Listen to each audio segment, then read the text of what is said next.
ప్రభుత్వం పనితీరు మీకు ఎలా అనిపిస్తుంది? బాగానే ఉంది. పథకాల విషయంలో కానివ్వండి. అన్నీ బాగానే ఉంది. అన్నీ బాగానే వస్తాయి అందరికీ. బాగానే ఉంది. మొన్న సీఎం గారు మాట్లాడుతూ ఆర్థిక పరిస్థితి బేకార్ కంటే బాగా దిగజారిపోయింది, కొంచెం అర్థం చేసుకోవాలి, పథకాలు ఇంప్లిమెంట్ చేయడానికి కొంచెం టైం పడుతుంది అన్నారు. అది టైం పడుతుంది అన్నారు కానీ ఇవ్వడం లేదుగా. అది బాగానే ఉంది. మరి ఇప్పుడు బట్టి అన్నీ బాగానే. ఓకే, మరి ఇప్పుడు పథకాలు అమలు చేసే గ్యాప్ వస్తుంది కదా, ప్రజలకి ఏమన్నా వ్యతిరేకత ఏమన్నా వచ్చే అవకాశం? అదేం లేదు. ఇష్టమే కావాలి వాళ్ళకి. ఇవాళ కావచ్చు రేపటి సరే ఇష్టమే కావాలి వాళ్ళకి. లేదు నాకు ఇవ్వలేదని మొరాయించే వాళ్ళు ఎవరు లేరు. ఇవాళకైతే రేపటి వస్తుందిలే. వాళ్ళకే తెలుసుగా ఇబ్బందుల్లో ఉన్నారన్న సంగతి.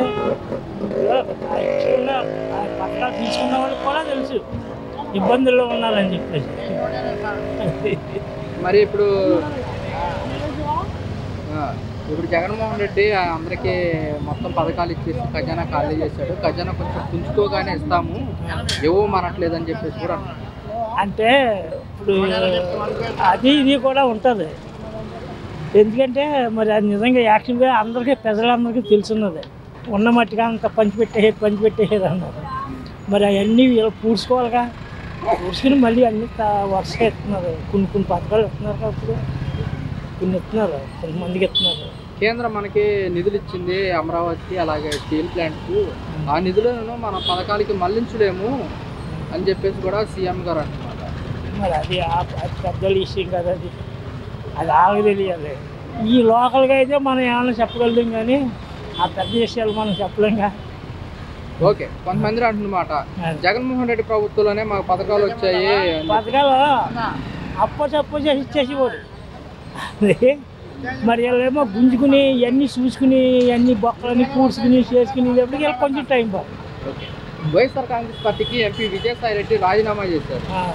మరి ఇప్పుడు ఆ పార్టీ భవిష్యత్తులో ఎలా ఉండబోతుంది అంటారు వైఎస్ఆర్ కాంగ్రెస్ పార్టీ? ఆయన ఇప్పుడు చంద్రబాబు నాయుడు గారు ఉన్నారు, అందులో నలుగురు పోతే మట్టుకు ఆయనకి ఏమైనా ఒరిగిందా? ఒరగలేదుగా. అలా ఇంకొకరు తయారు చేస్తారు. వాళ్ళు రాజకీయంగా తయారవ్వాలంటే అంతగా బాగా తయారైన వాళ్ళు ఉన్నారు, కానీ వీళ్ళు గమనించలేదు అంతే. ఇలాంటి అవకాశం వచ్చినప్పుడు లాక్కుంటారు వాళ్ళు. మరి ఇప్పుడు అలా వెళ్ళిపోవటం వల్ల పార్టీకి మరి సంఖ్యాబలం తగ్గుతుంది, బలం కూడా తగ్గుతుంది. జగన్మోహన్ రెడ్డి ప్రజల్లోకి వస్తా అంటున్నాడు. వచ్చిందా ఆయన బలం ఆయనకు ఉంటుందండి. ఆయనకే ఉంటుంది కదా. ఆయన లేకపోతే వీళ్ళందరూ వద్దుగా వస్తారు చెప్పండి, రారు కదా.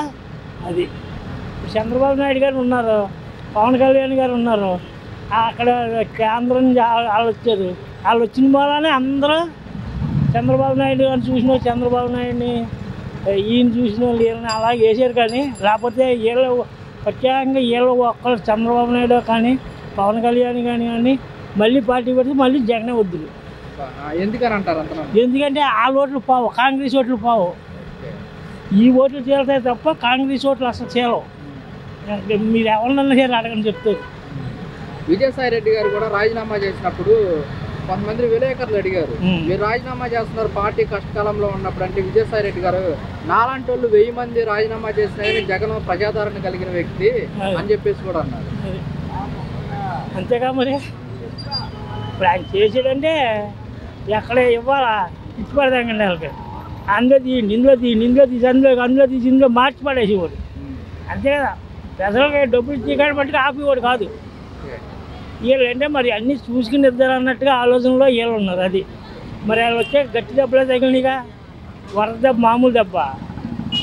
మరి అన్నీ చూసుకుని చేసుకోవాలంటే మరి వీళ్ళు పక్కన రాజధాని, పక్కనేమో పోలవరం, ఇవన్నీ కవర్ చేసుకుంటూ వస్తున్నారు మరి పాప. అది ఓకే.